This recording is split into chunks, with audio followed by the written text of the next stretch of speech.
전도 조목도 새 것이 되었고 죄인도 원수도 친구로 변한다. 새 생명 얻은 자 영생을 맛보니 주님을 모신 맘 새 하늘이로다. 영생을 맛보며 주 안에 살리라. 오늘도 내일도 주 함께 살리라. 주 따라가는 길 험하고 멀어도 찬송을 부르며 뒤따라가리라. 나 주를 모시고 영원히 살리라. 날마다 섬기며 주 함께 살리라. 영생을 맛보며 주 안에 살리라. 오늘도 내일도 주 함께 살리라.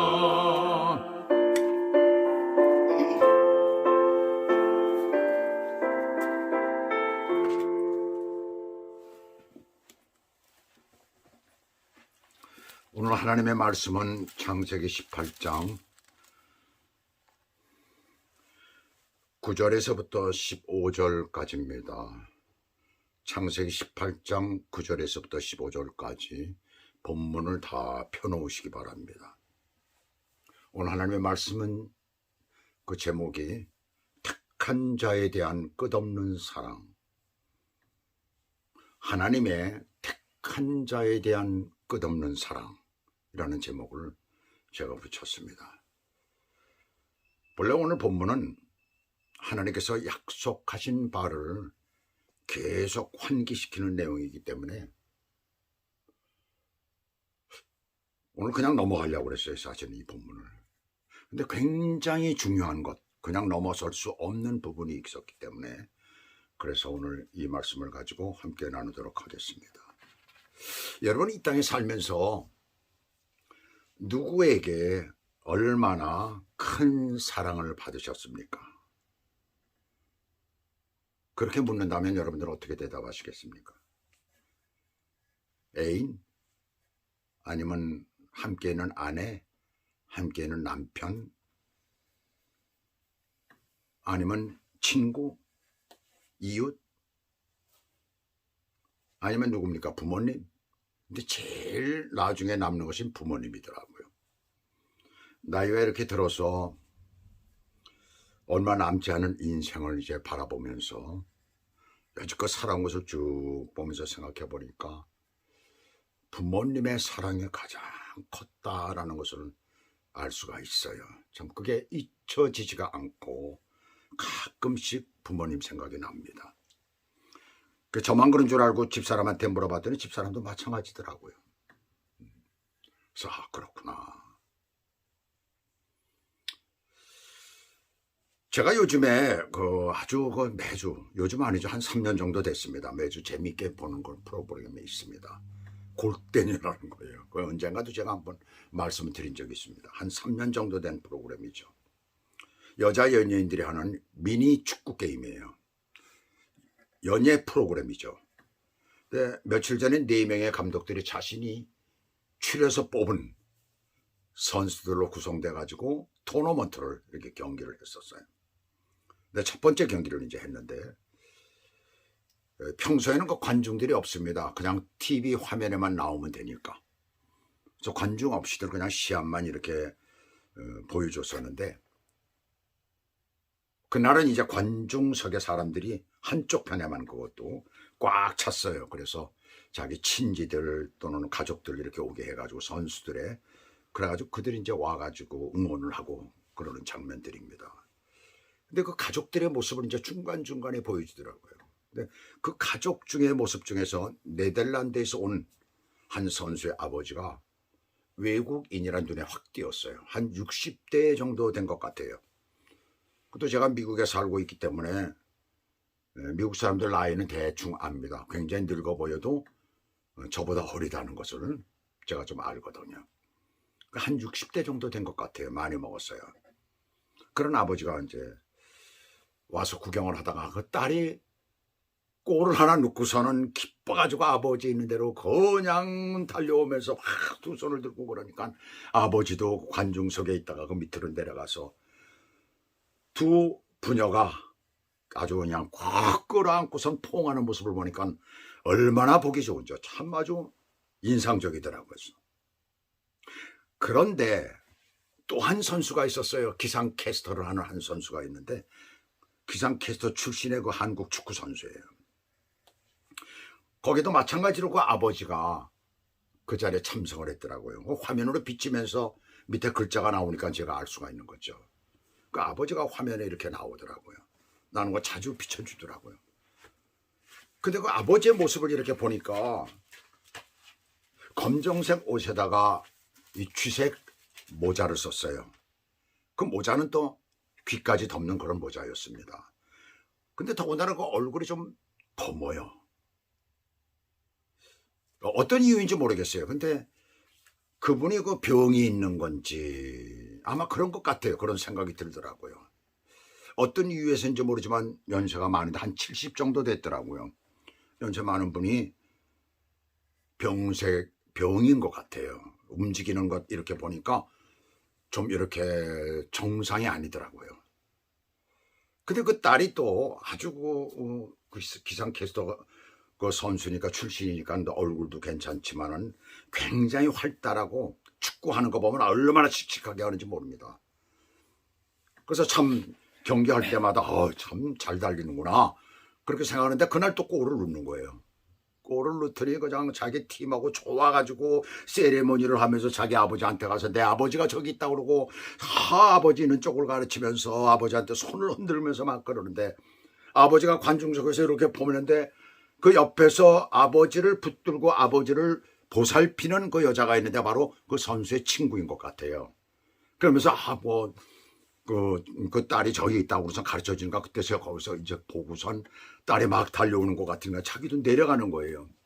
한 계단 두 계단 내려가고 더 이상 못 내려가더라고. 그러면서 손을 막 흔드는데 그 딸이 너무 기뻐하는 그 모습을 이렇게 딱 보면서 순간 자막이 확 뜨더라고요. 화면에. 아버지가 남매를 키웠다는 거예요. 그때 나도 모르게 가슴이 뭉클해지면서 울컥하고 올라오는 게 있더라고요. 어렵고 힘든 가운데에 아버지가 남매를 참 잘 키우셨구나. 정말 우리가 볼 때는 참 초라하기 그지없고 어떻게 보면은 병들어 있고 그런 아버지인데 그 아버지를 보고 그냥 거기에 참석했다는 게 너무나 좋아가지고 달려가는 그 딸의 모습이 너무나 제 가슴에 확 닿는 거예요. 그러면서 어떤 생각이 들었느냐 하면 아버지가 보상을 받는구나. 물론 아버지는 보상을 받기 위해서 딸을 그렇게 키우고 그러지는 않은 거 아니에요. 근데 보상을 받는구나 이런 생각이 드는 거예요. 드디어 보상을 받는구나.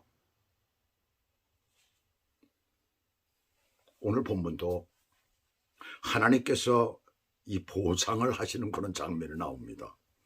어떻게 보면 보상이라고 하기엔 좀 그래요. 그러나 제가 일단 그렇게 붙여봤어요. 9절 보시면 그들이 아브라함에게 이르되 네 아내 사라가 어디 있느냐 대답하되 장막에 있나이다. 보상을 하시는 하나님이십니다. 왜요? 그 전절에서 나그네들이 아브라함의 아내 사라가 만든 떡과 하인이 만든 송아지 요리와 우유 등으로 대접하는 음식을 먹고 난 뒤에 지금 사라를 찾은 것이에요.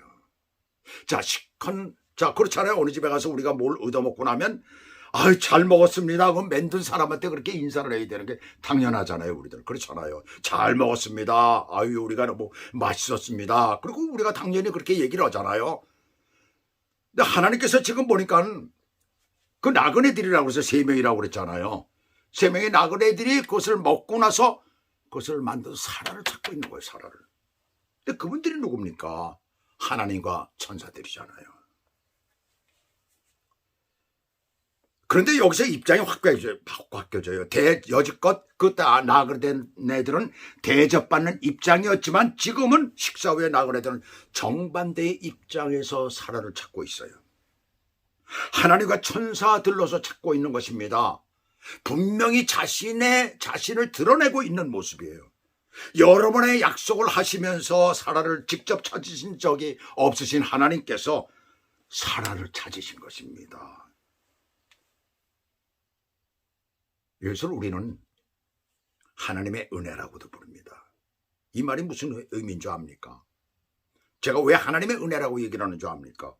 우리의 삶의 모습이 날마다 때마다 주님을 온전히 섬기기를 갈망하는 모습을 하나님께서 보실 때 하나님께서는 우리 가운데 임하시고 우리의 삶을 보호하시고 인도하신다는 것입니다. 그래서 우리는 그때마다 하나님의 은혜라고 그러고 하나님이 우리를 살펴주셨다고 그러고 하나님께서 이 모든 것을 다 해주셨다고 우리는 우리 스스로 그렇게 고백을 하고 있잖아요. 그것이 바로 하나님의 은혜입니다. 왜? 내가 하나님 앞에 온전히 살았기 때문에 주께서 나에게 보상하시는 의미로 주는 그것을 저는 보상적 성격을 띈 그러한 은혜다라고 이렇게 말을 합니다. 저는.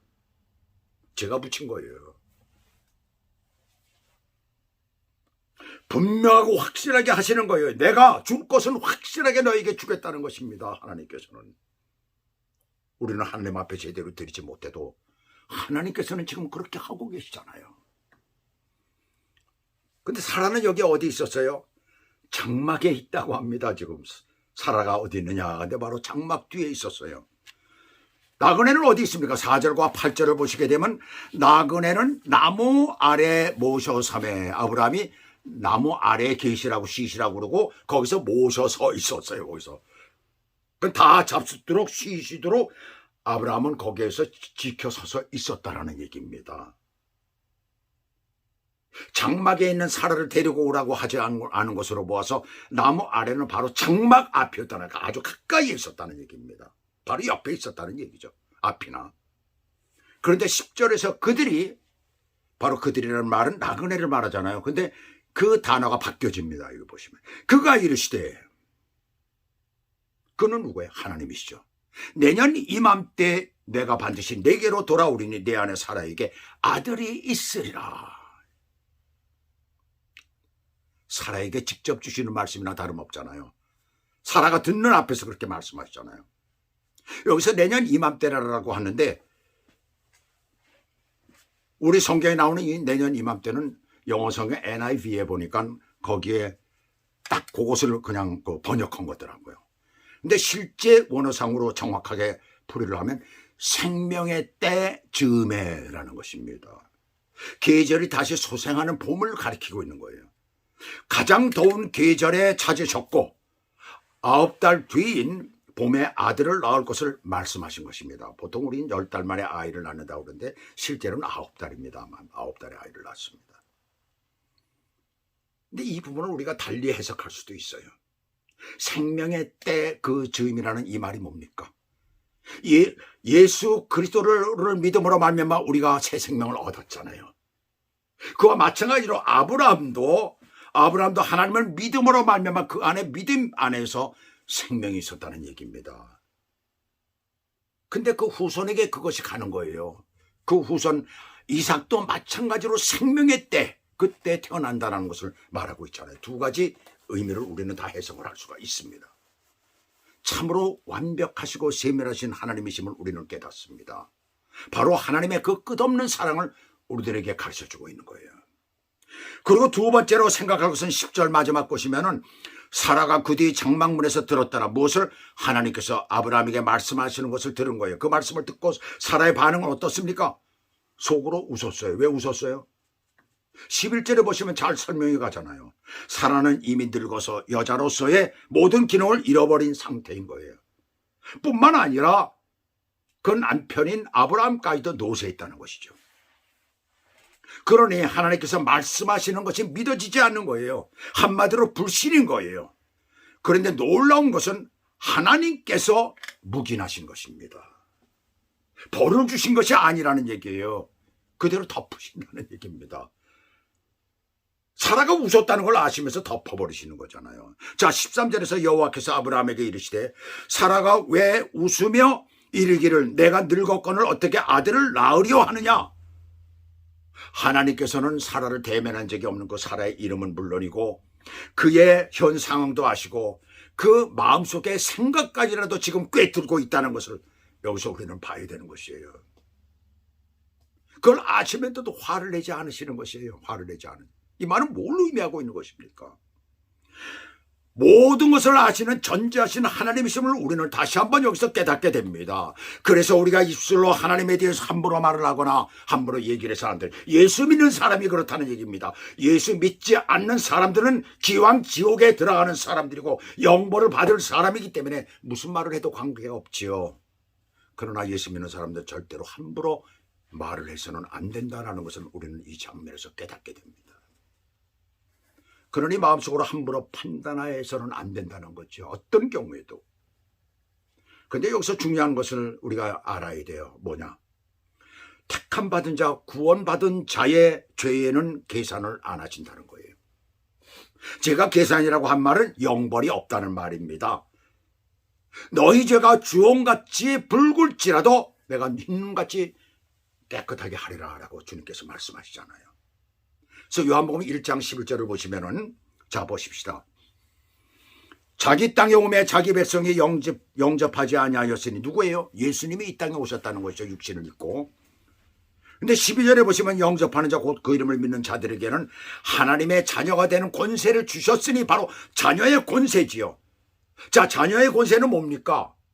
죄의 권세가 미치지 못하는 거예요. 죄의 계산이 안 된다는 얘기입니다.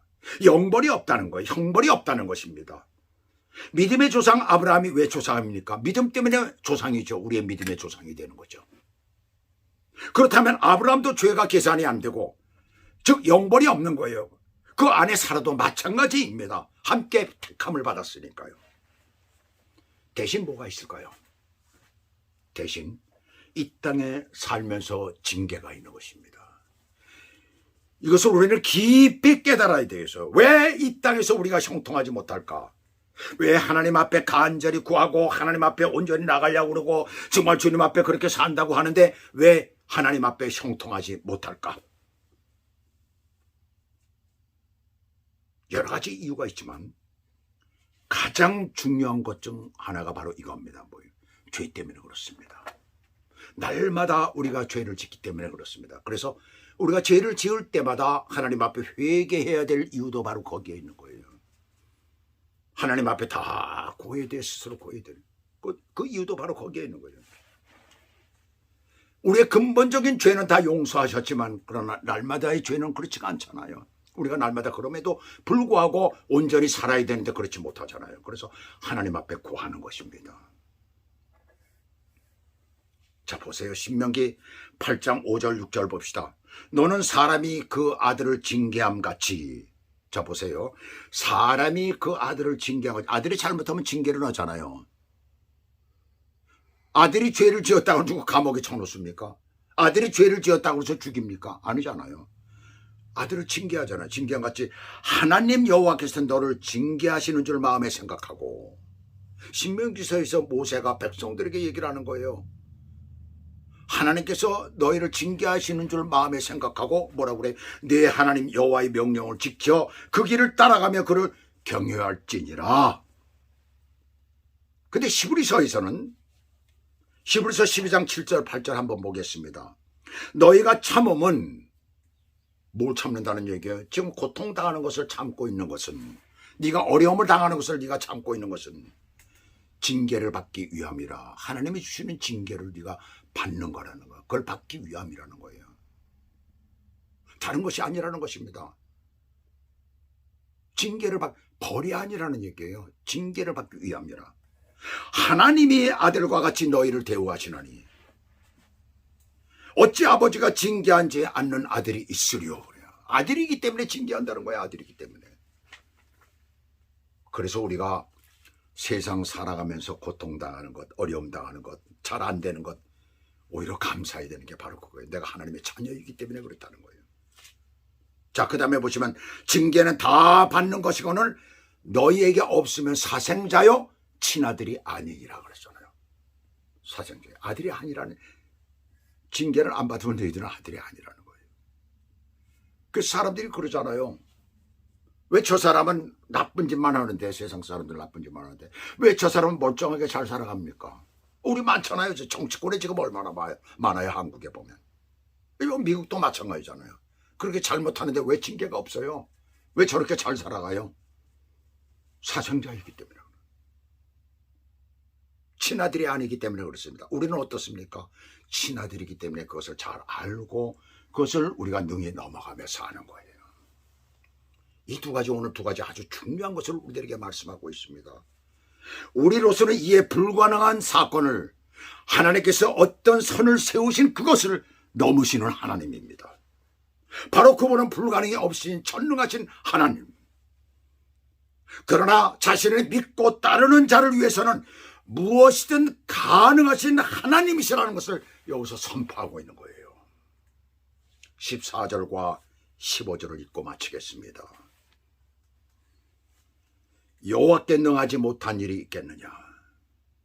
기한이 이를 때 내가 네게로 돌아오리니 사라에게 아들이 있으리라 라고 말씀을 하시죠.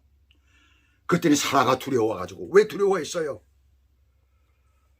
바로 그 전에 보면은